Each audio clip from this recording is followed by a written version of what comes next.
Yuri and Cathy begin driving at the same time but in opposite directions. If Yuri drives 60 kilometers per hour and Cathy drives 65 kilometers per hour, how long will it take before they are 250 kilometers apart? A. 6 hours, B. 5 hours, C. 4 hours, D. 3 hours, E. 2 hours.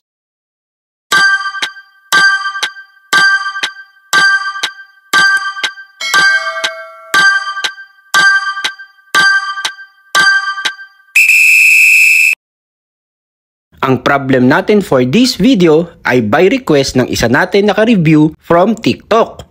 Sana makatulong sa iyo ang gagawin natin na solution dito sa Learn with Earl's Review channel.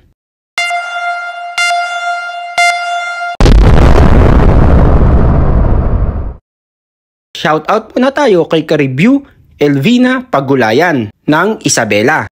Sa mga nanonood ngayon, please comment nyo din kung saang lugar kayo. Motion problem ang sasagutan natin ngayon. May video na din tayo na katulad nito, pero naghanap tayo ng video na malapit sa request ng isa nating ka-review. Ang tanong dito ay, gaano katagal ang idadrive ni Yuri at ni Cathy para magkalayo sila ng 250 kilometers?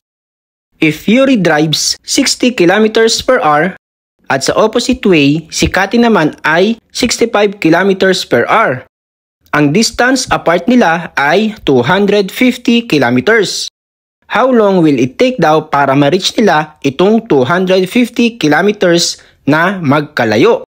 Yun ang hahanapin. Magkalayo tapos hahanapin ng isa't isa? Ang gagawin natin, i-add itong na-drive nila na 60 kilometers per hour para kay Yuri at 65 kilometers per hour para kay Cathy. Then equals itong distance na nagawa nila na 250 kilometers. 60 kilometers per hour plus 65 kilometers per hour equals 250 kilometers. Yan na yung equation na nabuo. I-add lang natin ang 60 at 65, which is 125 kilometers per hour equals 250 kilometers. Divide lang natin both sides by 125 kilometers. Cancel na natin ito. 250 kilometers divided by 125 kilometers is 2. Ang sagot natin mga ka-review ay E. 2 hours. Sina ka-review Ryan Garcia, Salvador Kate Ann, Edris Aina M, at Enrico Macasado ang apat na pwedeng manalo ng GCash. This coming Sunday na ang Civil Service Exam, August 11, 2024. Good luck sa mga ka-review natin na kukuha ng exam. Sana natulungan ko kayo sa pagre-review. Please don't forget to support ang mga social media accounts natin na Earl's Review channel. Tulungan nyo ko mga ka-review na dumami ang followers natin sa Facebook para madami din tayong matulungan.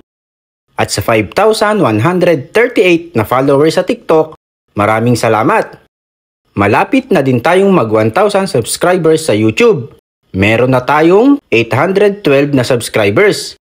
Please subscribe na kayo para mag 1,000 na tayo. Huwag nyo din kalimutan i-share ang mga videos natin. Bye!